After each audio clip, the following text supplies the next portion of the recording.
Halo, jumpa lagi di dalam video-video yang lalu yang kita sudah sebarkan melalui link ya, link khusus kita, link kami yang mungkin bisa bermanfaat ya dalam rangka untuk mengedukasi ya ataupun menambah wawasan lah bagi kita semua.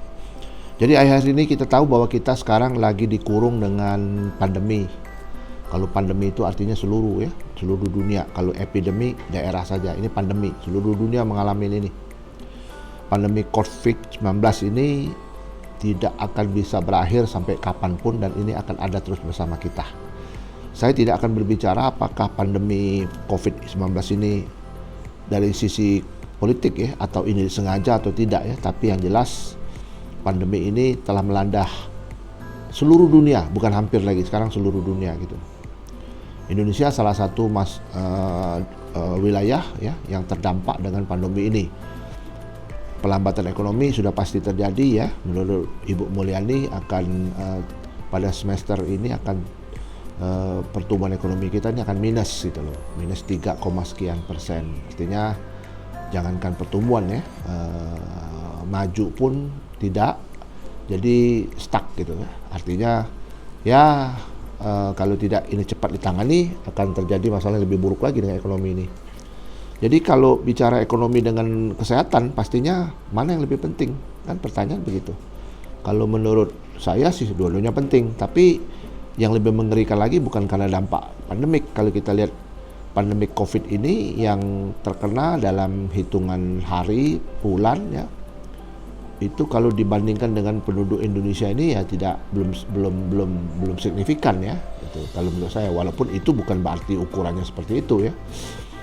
Yang saya mau maksudkan dalam pembicaraan kita ini adalah pandemi COVID ini dikaitkan dengan ekonomi ya. Kegiatan ekonomi ya harus dipilih dengan cara merelaksasi ataupun melepas PSBB ini supaya ekonomi ini berjalan kembali. Kalau tidak akan sangat berbahaya malah menurut saya gitu. Nah, ekonomi ini berjalan kan pastinya sebelum pandemi kan orang sudah melakukan suatu kegiatan-kegiatan bisnisnya, melakukan over income, melakukan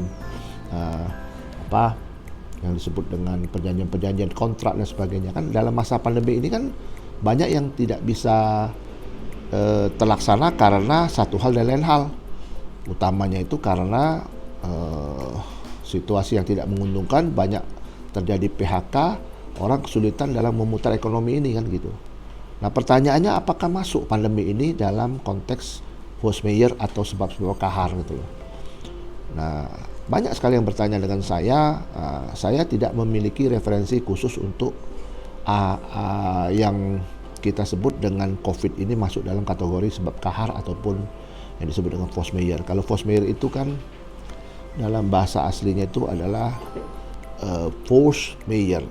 Force itu dalam keadaan terpaksa, majeure itu alam ya, alam yang disebabkan oleh, kalau di dalam beberapa sarjana itu menerjemahkan force majeure itu act of God ya, act of God itu ya, saya tidak memperdebatkan itu, tapi kurang lebih referensi seperti itu ya. Artinya tsunami ya, terjadi gempa bumi, terus terjadinya pergeseran bumi ini, banjir besar, bandang akibat dari banyak hal yang sebab alam ya, erupsi, gunung berapi, termasuk riot, strike, yang keruntuhan pesawat terbang, jatuh gitu kan, itu termasuk dalam keadaan force majeure ya. Force majeure itu kalau diterjemahkan dalam bahasa hukum itu adalah evenement ataupun hal-hal yang tidak diduga dari kedua belah pihak, tidak sengaja kan, itu betul-betul di luar kekuasaan sehingga tidak dapat dipertanggungjawabkan kembali hak dan kewajiban itu ya. Jadi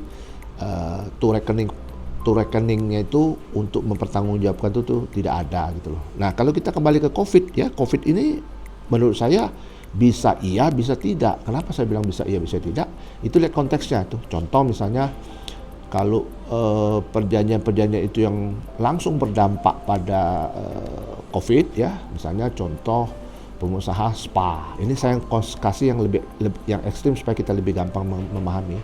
Kan pengusaha spa ini kan sekarang tidak bisa lagi melanjutkan itu ya. Spa salon ya yang bersentuhan dengan langsung antara fisik ya, orang perawatan tubuh kan itu banyak sekali kita lihat ya, yang kita dengar dan kita tahu bahwa semua ditutup dan tidak diberikan izin untuk beroperasi. Nah, kalau tidak beroperasi berarti kan tidak ada income. Kalau tidak ada income tidak bisa dibayar kewajibannya itu. Apakah ini masuk dalam force majeure? Kalau ini bisa.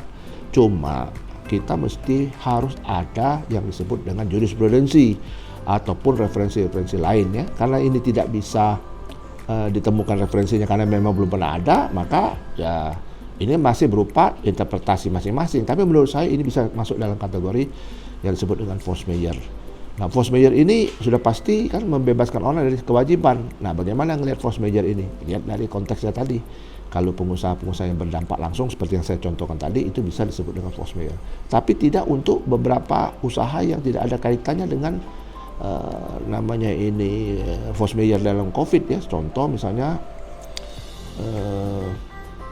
pekerjaan-pekerjaan kontraktor ya yang menyelesaikan saluran irigasi, menyelesaikan jalan, menyelesaikan segala sesuatu yang berkenaan dengan pekerjaannya kan begitu.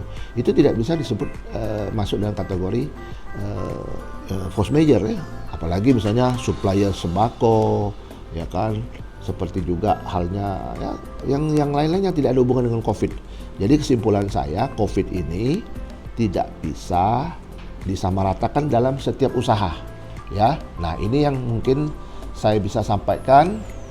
Mudah-mudahan ya yang saya sampaikan ini bermanfaat ya dan membuka wawasan kita.